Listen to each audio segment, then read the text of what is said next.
morning, good afternoon, good evening, wherever you might be joining today. Thank you so much. This is Keeping It Real Estate with me, your host, Sara Delansig, on TikTok, on Zoom, on all the platforms, YouTube, Instagram. I don't use that very often, but Facebook, wherever you might be watching or streaming or listening, also on KGCI Radio. So thanks for joining. Today, we're going to talk about a subject not a lot of people might want to talk about in real estate, but it's actually really important. And I experienced this recently. So today we're going to talk about how to handle rude people in real estate. And this came from a couple of things. Well, number one, I am obviously someone that makes phone calls. So I handle rude people quite often. And there are ways to de-escalate the situation. So I'm going to share a funny story that happened with one of my clients. Surprisingly, they called her and not me, but we'll get to that. And then I think that it's just there's also an article that I read that was like the 8 most manipulative phrases, and it just got me thinking about like, okay, that mostly had to do with like people in your life. It's like you only love me if so, but it still got me like thinking about how people use body language, how they use tone, how they use certain verbiage to manipulate us or to try to make us feel small or whatever the case may be. So in real estate, whether you're making the phone calls or whether you are showing homes to someone that is just their vibe is off and they're treating you kind of like crap, then we will discuss you know how to handle it and how to de-escalate the situation. So, without further ado, I want to share a little bit of a story. So, like every agent has that one call or one situation where someone like treats you like you're the problem. They answer the phone like you're the worst thing in their life and that you just ruined their day. So for one of my clients, so I'm an ISA, right? So I call for real estate agents. I call buyers and sellers, and I really am unique in that I don't do cold calling. So I have a reason to call, right? But I have luxury expired listing clients. So Wendy Goss's luxury expired listing program, coaching program that she teaches. Um, yeah, like I have a lot of clients from that. And so I make those calls to luxury expired listings and we get all their information on the up and up. Nothing's on the do not call list, right? It's all from whitepages.com. But they are more of a quote unquote cold call. However, we're sending them like a FedEx package and we are, calling about that specific thing and saying, hey, did you get the package? Right. So there's a whole, idea behind it. But anyway, so my client had sent out one of these FedEx packages and she got a call. She got a call for it. And now she put in a cute little, you know how as real estate agents, we try to like put in cute little things to be memorable, right? Well, she's definitely memorable on this day. And whatever the case was, this person had a serious problem with what she sent them. So I'm just going to kind of explain to you what she sent them. She had this really beautiful presentation about their home, right? And she FedExes this to their home. And inside it, it says, now or later, your next journey starts with me or something along those lines, right? Like now or later, I hope you use me as an agent or whatever, right? But the point is now or later because she sent in the package banana now and laters, which is really cute, you think, right? Nobody's going to get offended by banana now and laters. Oh, no. So I really wish I could play the voicemail. I did ask my client if I could share the story, but I didn't ask if I could play this voicemail. But she went on it. This woman that she sent this to got the FedEx package and was so offended that my client sent banana now and laters to her husband, right? It was sent to both of them, but to her husband, and went on a 2-minute rant about how that's totally unacceptable to send banana flavored now and laters. And I don't think it was because it was candy or anything like that. Um, my client is super good looking too. So she's, she's a very beautiful woman. And it says a lot more about the person that received it than it does about my client. So, anyways, she ends up calling, leaving this voicemail. It's like 2 minutes long. My client sends me the recording. And, and she's like warning me not to call this woman and letting me know what happened. And then the woman calls again after she left a 2 minute voicemail. Okay. So she calls again.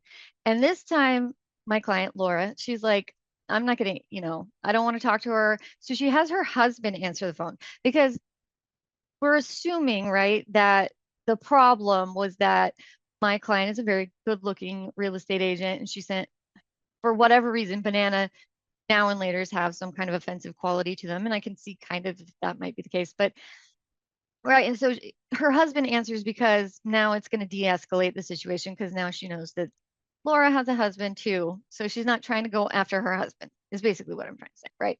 So Laura's husband answers, totally like calms the situation down, just listens to this woman.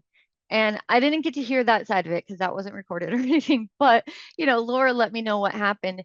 And then they scheduled a call. Like eventually this woman apologized and she said she admitted that it was really, smart marketing technique.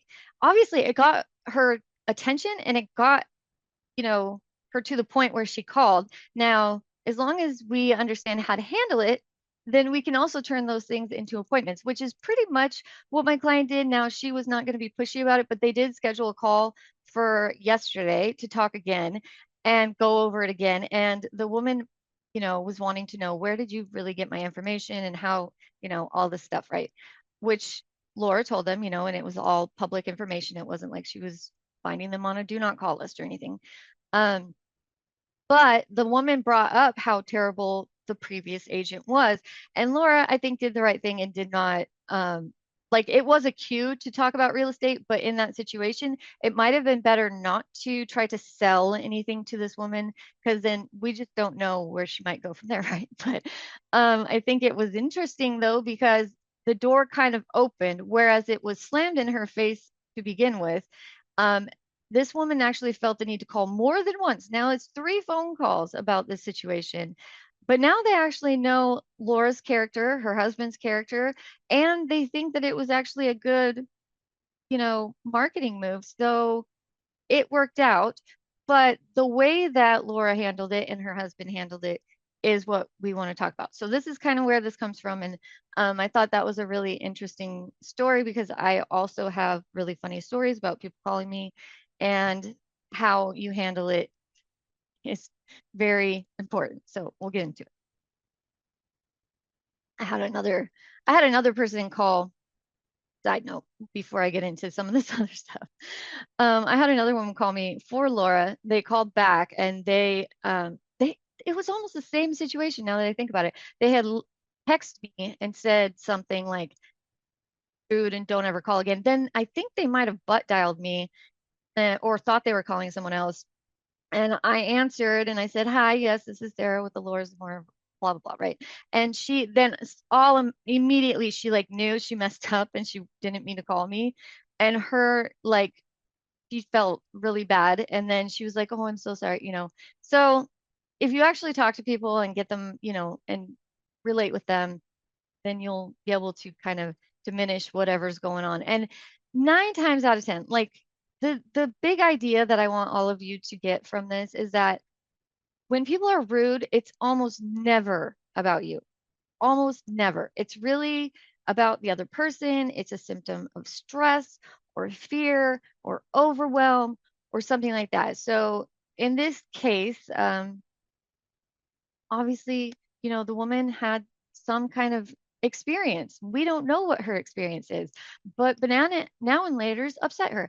I personally absolutely hate now and laters. I bit into one when I was in church one day when I was a kid, and like 4 of my teeth came out in the now and later. So I don't really like now and laters either, but I don't have that kind of a story, and I don't have take any offense to banana flavored now and laters either. So today's goal, we're going to give you guys, I am going to give you techniques that will help you stay in control, keep your energy intact so that you're not, spinning out about something, and still move conversations forward confidently and securely without feeling like, bad. And a lot of people do feel bad and turn it into something more than it's not than it is. And we don't want to do that. Okay. I'm super thirsty today. Okay. So now let's say, why are people getting rude in, real estate? Well, let's frame this behavior so that you're not internalizing it. I have made phone calls to people since 2019. So what is that? 6 years. It's been my full-time gig since 2019 in different ways. And the first time I did it, the first month that I did it, I tried to get out of the position, and tried to move into an administrative role instead. And I had to wait because the company that I worked for wanted me, they were like, yeah, we can move you if this isn't your thing, right?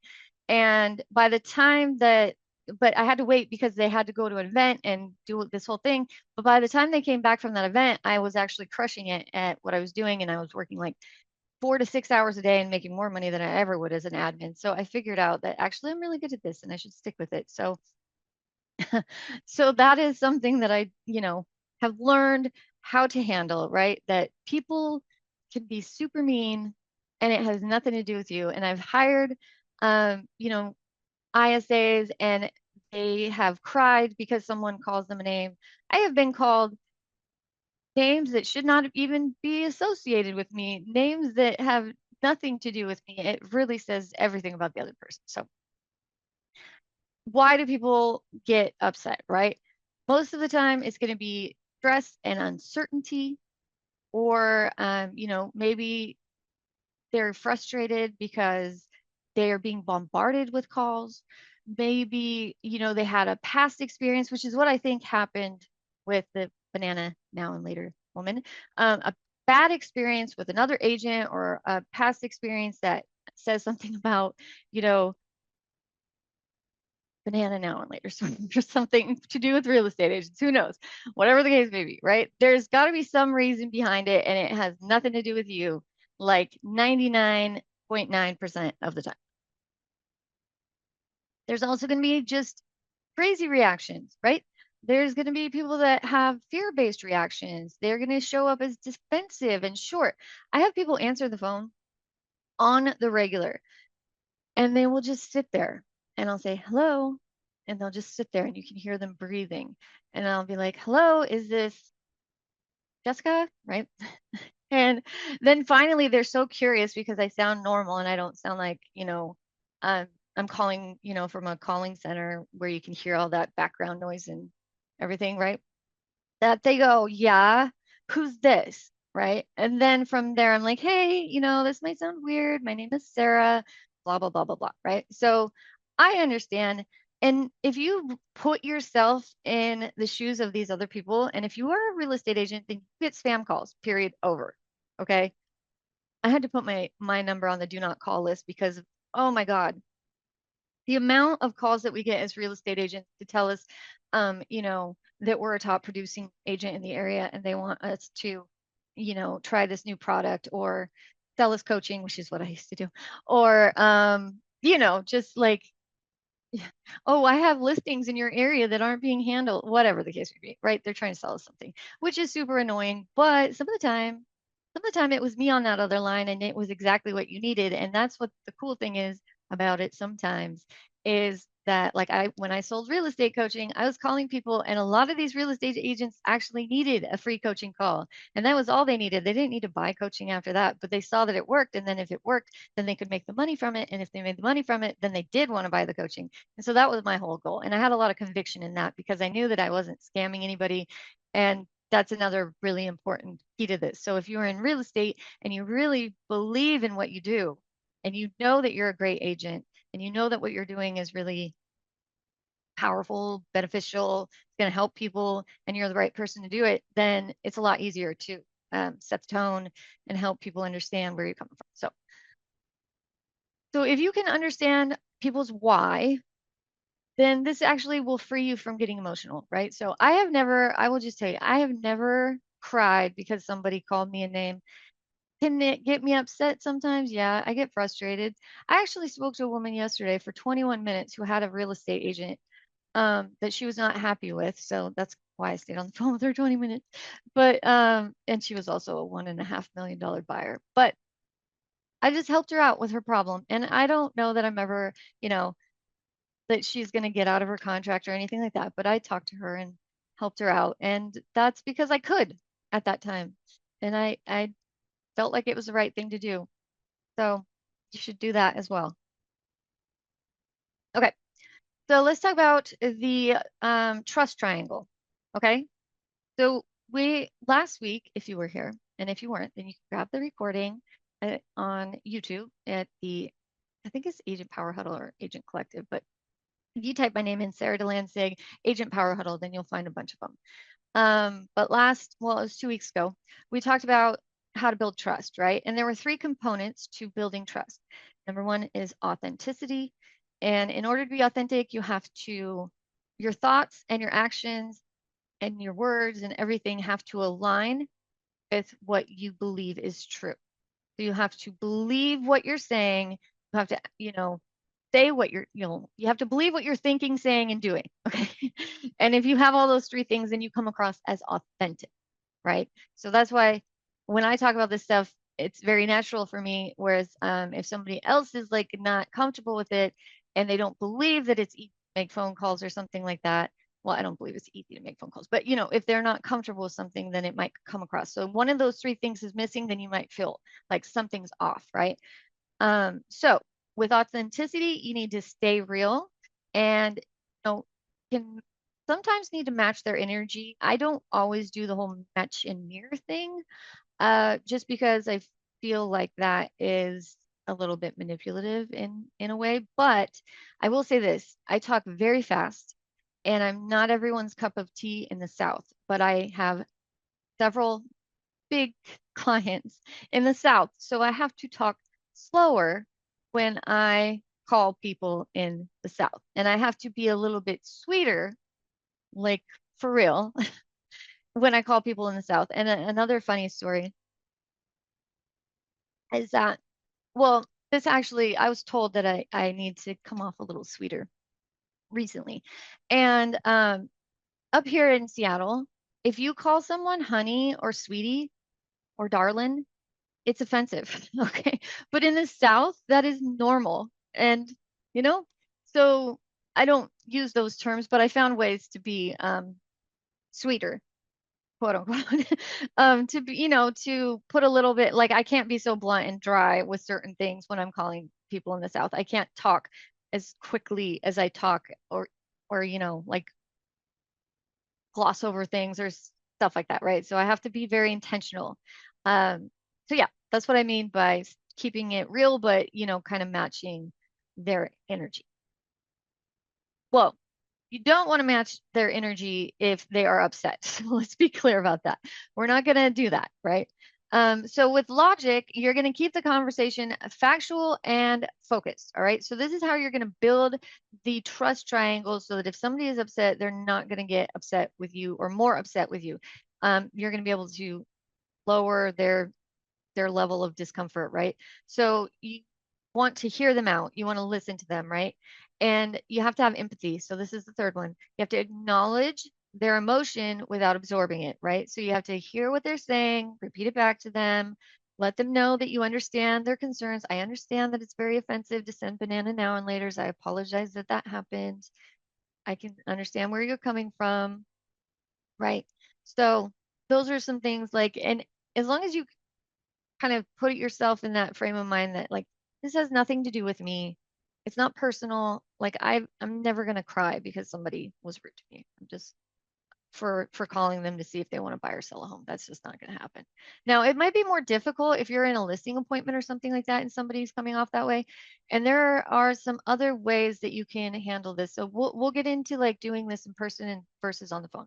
And I didn't realize I'm gonna have to go a little faster here. So all right. So if you want to handle rudeness on the phone, then some phrase that are going to help you to diffuse the situation would be like, sounds like I caught you at a busy moment. I totally get it. No worries. Let me make this super quick, right? So if they're like already frustrated and they answer the phone, like I told you, if they're like not talking and they're like, sitting there breathing, and I'm like, hello, hello. And then they're finally like, yeah, who's this?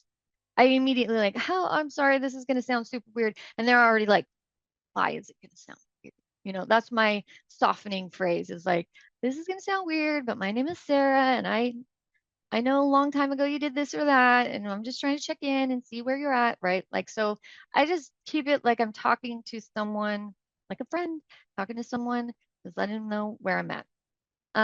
Another thing is that you can put boundaries without any attitude. Okay. So you can say, I want to help you, but I can't do that unless we're communicating clearly. So let's just that for a second and then, say that with a very, calm tone, keep it warm, friendly, that sort of thing.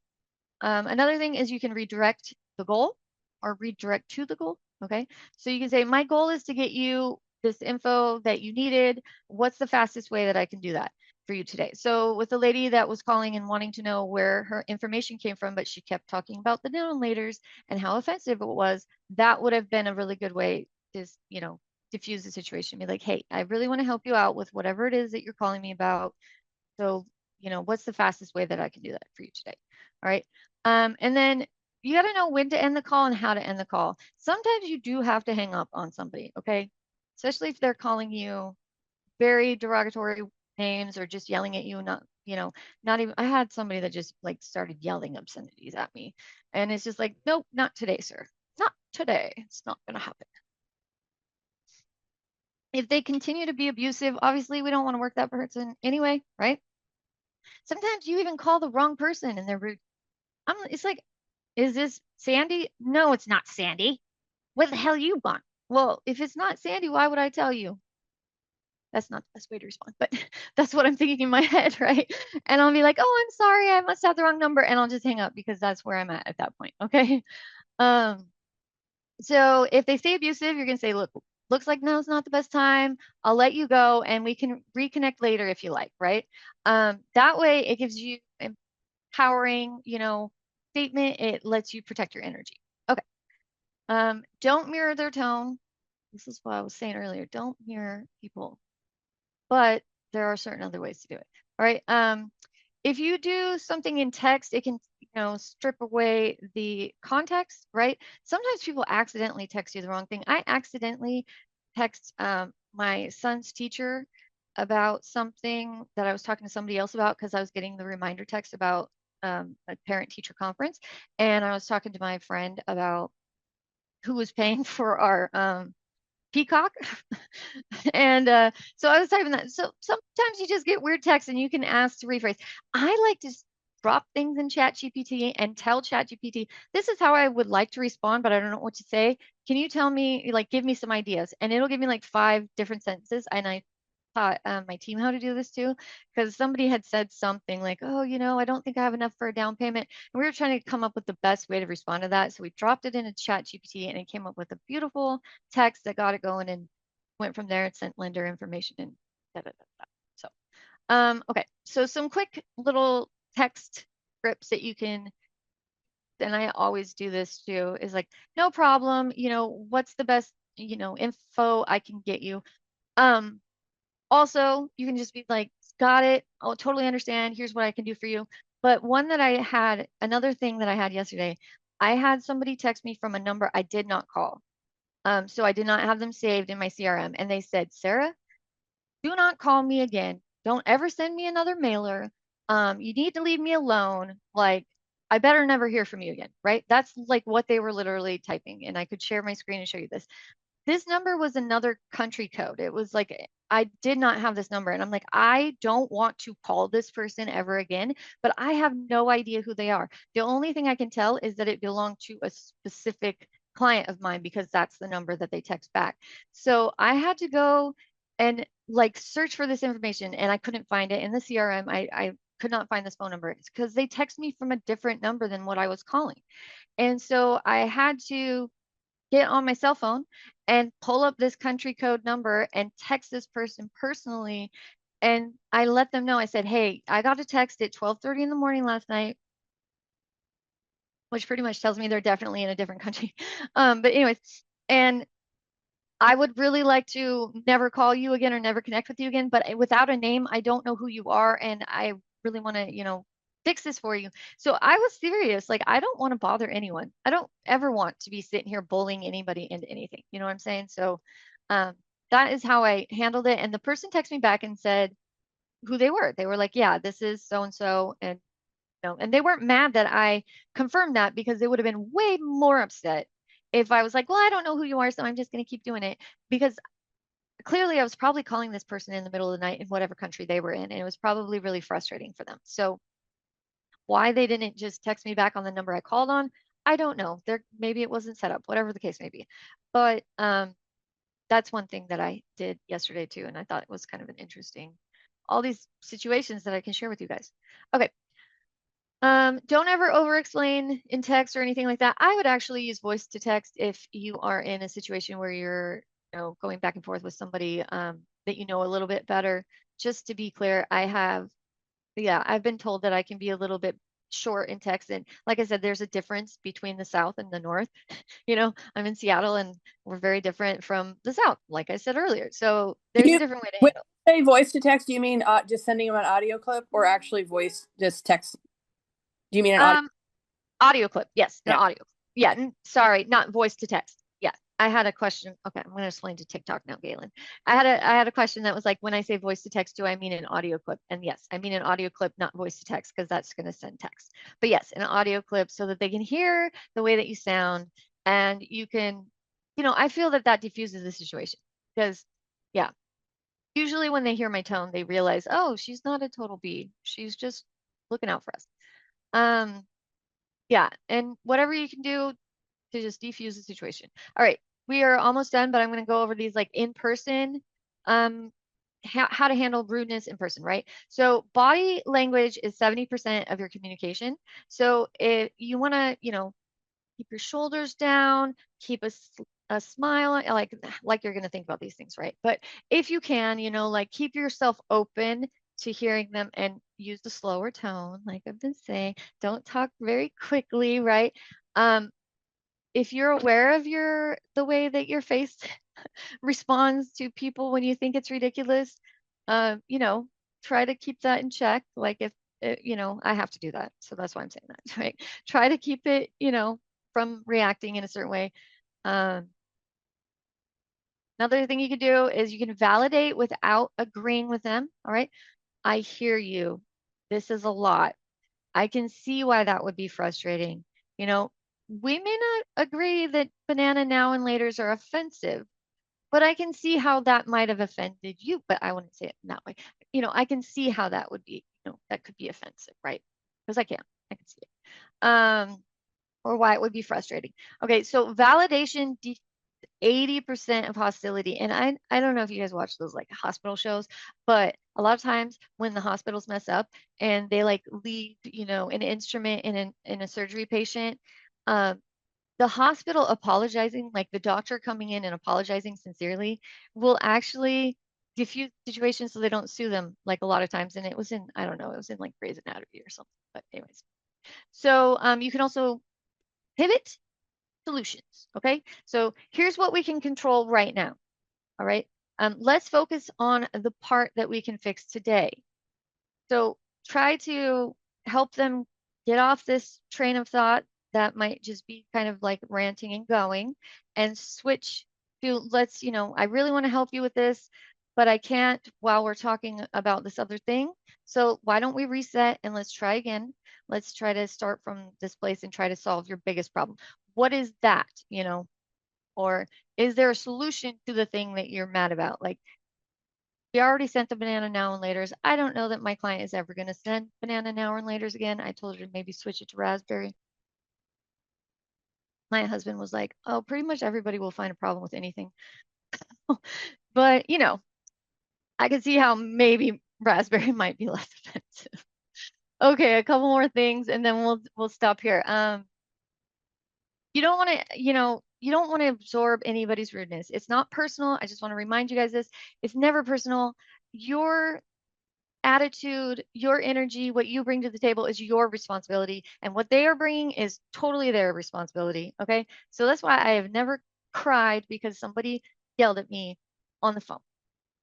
I give a little bit of sass back in my head, not on the phone. And usually when they start cussing at me, I'm like, oh, okay, you have a wonderful day, right?